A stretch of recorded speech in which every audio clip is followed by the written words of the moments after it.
ഈ വീഡിയോയിൽ നമുക്ക് സ്പേസ് സ്റ്റേഷൻസിനെ കുറിച്ച് മനസ്സിലാക്കാം. സ്പേസ് സ്റ്റേഷൻസ് എന്ന് പറഞ്ഞാൽ എന്താണ്? അതായത് ലോവർ എർത്തിൽ ഓർബിറ്റിൽ ഹ്യൂമൻ ബീങ്സിന് അവിടെ താമസിക്കുക അല്ലേ, എന്നിട്ട് അവിടെ ഒരുപാട് എക്സ്പ്ലോറേഷൻസും റിസർച്ച് എല്ലാം കണ്ടക്ട് ചെയ്യുക. അപ്പോൾ മെയിനായിട്ട് 2 സ്റ്റേഷൻസ് ആണുള്ളത്. അതല്ലാതെ പിന്നെ കുറച്ചെണ്ണം ഡെവലപ്പ് ചെയ്ത് വരുന്നുണ്ട്. അതുപോലെ തന്നെ വിനോ ISS ആണ് ഏറ്റവും ഇൻ്റർനാഷണൽ സ്പേസ് സ്റ്റേഷനാണ്. The most dominant and prevalent and the first largest ആയിട്ടുള്ള കൊളാബറേറ്റീവ് ആയിട്ടുള്ള ഒരു സയൻറ്റിഫിക് പ്രോജക്റ്റ് എന്ന് പറയുന്നത്. ഓൾറൈറ്റ്. അപ്പോൾ 1998 ലോഞ്ച് ചെയ്തൊരു സാധനമാണ്. നവംബർ 2000 മുതൽ അവിടെ മനുഷ്യരുണ്ട്. Okay, so what these people are doing there, അവിടെ ഈ ലോവർ എർത്ത് ഓർബിറ്റിൽ പോകും. അതുപോലെ തന്നെ ദിസ് ആക്ച്വലി കൊളാബറേഷൻ USA, അത് റഷ്യ, ജപ്പാൻ, കാനഡ, യൂറോപ്പ് എല്ലാവരുടെയും കൂടി എല്ലാ സ്പേസ് സ്റ്റേഷൻസിനും കൂടി ഒരു കൊളാബറേഷനാണ്. അതൊരു T സ്ട്രക്ചർ ആയിട്ടുള്ള ഒരു സാറ്റലൈറ്റ് ആണ്. T ഷേപ്പിലുള്ള ഒരു ഇതാണ്. അതുപോലെ തന്നെ ലബോറട്ടറീസ് ഉണ്ട്, ലിവിങ് ക്വാർട്ടേഴ്സ് ഉണ്ട് അവർക്ക് അവിടെ താമസിക്കാൻ വേണ്ടിയിട്ടുള്ളത്. അതുപോലെ solar arrays and also docking pods ഉണ്ട്. ഡോക്കിംഗ് പോഡ്സ് എന്ന് പറഞ്ഞാൽ ഇങ്ങനെ കൊണ്ടുവന്നിട്ട് ഇവിടെ വന്ന് ഡോക്ക് ചെയ്തിട്ട് പിന്നെ അതിനോട് ചേർന്ന് പ്രവർത്തിക്കുന്ന ടൈപ്പ് ഓഫ് ഡോക്കിംഗ് സ്റ്റേഷൻസ് ഉണ്ട്. സോ പിന്നൊരു കാര്യം എന്ന് പറയുന്നത്, ഇത് ശരിക്കും ഒരുപാട് വർഷമായി, 10-26 വർഷമായില്ലേ. അപ്പം വാട്ട് ഹാപ്പൻസ് ഇസ്, ഇത് ശരിക്കും പറയുന്നത് ഏജിങ് ആയതുകൊണ്ട് തന്നെ പതുക്കെ ഇതിനെ ഡിയോർബിറ്റ് ചെയ്യാനുള്ള ഒരു പ്ലാൻ നടക്കുന്നുണ്ട്. ആ ഡിയോർബിറ്റ് ചെയ്യുന്ന ഒരു അവസ്ഥയിൽ പുതിയ ഒരുപാട് പ്രോജക്ട്സും ശരിക്കും പറഞ്ഞാൽ ഡെവലപ്പായി വരുന്നുണ്ട്. അതിൽ മെയിൻ ഒരു കാര്യം എന്ന് പറഞ്ഞാൽ മൂൺ ഓർബിറ്റ് സ്റ്റേഷൻ നാസയുടെ ആർട്ടമിസ് ലൂണാർ ഗേറ്റ്വേ ആണ്. അതുപോലെ തന്നെ ടിയാങ്കോങ് സ്റ്റേഷൻ ഇപ്പോൾ ഉണ്ട്, ഓൾറെഡി ഓപ്പറേഷനാണ് ചൈനയുടെ ടിയാങ്കോങ് സ്റ്റേഷൻ എന്ന് പറയുന്നത്. അതല്ലാതെ ഒരുപാട് പ്രൈവറ്റ് എൻറ്റിറ്റീസിൻ്റെ കമേഴ്ഷ്യൽ ആയിട്ടുള്ള Leo stations like axiom space was in news. Axiom മിഷനെ കുറിച്ച് നമ്മളിപ്പോൾ റീസെൻ്റ്ലി ശുഭാംശു ശുക്ല പോയ ഒരു കാര്യമാണ്. പിന്നെ ബ്ലൂ ഒറിജിൻ, അതുപോലെ തന്നെ സൈറ സ്പേസ്, അങ്ങനത്തെ കാര്യങ്ങൾ. ഇനി ഇതൊന്നും പറയാണ്ട് ഇന്ത്യ നമ്മൾ 2035 ആകുമ്പോഴേക്കും ഭാരതീയ അന്തരീക്ഷ സ്റ്റേഷൻ എന്ന് പറയുന്നത് നമ്മളൊരു സ്പേസ് സ്റ്റേഷൻ സ്വന്തമായി ഇൻഡിജിനസ് ആയിട്ട് ഡെവലപ്പ് ചെയ്യുമെന്നും പറയുന്നുണ്ട്. റൈറ്റ്. അപ്പോൾ അതിനെക്കുറിച്ച് തന്നെ ആക്സിയോ മിഷൻ ഒന്ന് പറഞ്ഞു പോകാം. ആക്സിയോ മിഷൻ എന്ന് പറയുന്നത് 4th പ്രൈവറ്റ് ആസ്ട്രോണോട്ട് മിഷനാണ് ഇൻ്റർനാഷണൽ സ്പേസ് സ്റ്റേഷൻ്റെ. And that was in collaboration with NASA, SpaceX as well as ISRO. ISRO was also a part. And Indian group captain Shubhanshu Shukla was piloted.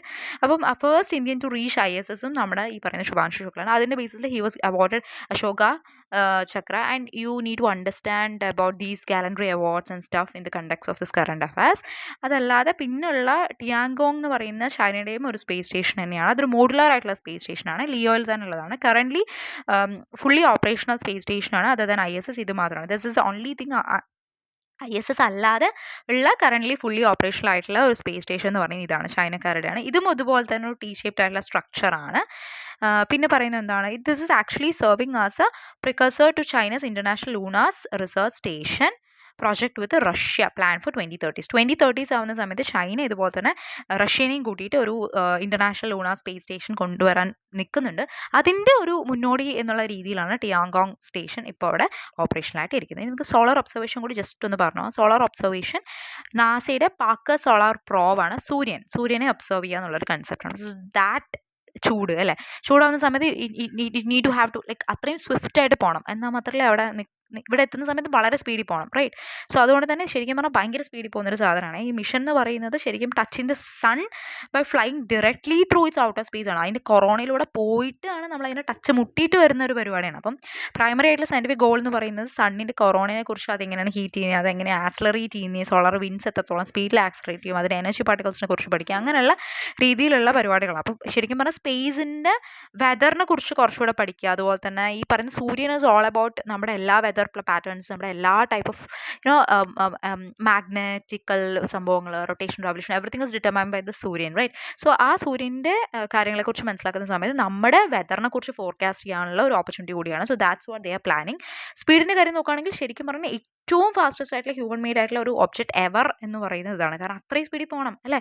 ശരി നോക്കുക, 7 ലക്ഷം കിലോമീറ്ററാണ് ഒരു മണിക്കൂറിൽ. 7 ലക്ഷം എന്നാൽ മാത്രമേ ആ ഒരു പെരിഹീലിയൻ ആയിട്ടുള്ള ഒരു സാധനം നമുക്ക് പെട്ടെന്ന് പാസ് ചെയ്ത് തിരിച്ച് വരാൻ പറ്റുള്ളൂ. അപ്പം ഇത് ശരിക്കും സക്സസ്ഫുള്ളി സർവൈവ് ചെയ്തു. റെക്കോർഡ് ബ്രേക്കിംഗ് 22nd പെരിഹീലിയൻ ആണ് ശരിക്കും 2024. ഇത് ശരിക്കും what happened is this mission was successful and the mission is ongoing ആണ്. അതുപോലെ തന്നെ ഡാറ്റ നല്ല രീതിയിലുള്ള അനാലിസിസ് എല്ലാം കണ്ടിന്യൂ ചെയ്യുന്നു. ഒരു ഇഷ്ടം പോലെയുള്ള ഡാറ്റ അവർ നമ്മുടെ എർത്തിലേക്ക് ഇങ്ങനെ ട്രാൻസ്മിറ്റ് ചെയ്തുകൊണ്ടിരിക്കുന്നുണ്ട്. സോ സോളാർ ഒബ്സർവേഷൻ്റെ കാര്യത്തിൽ solar Parker probe of NASA you need to remember.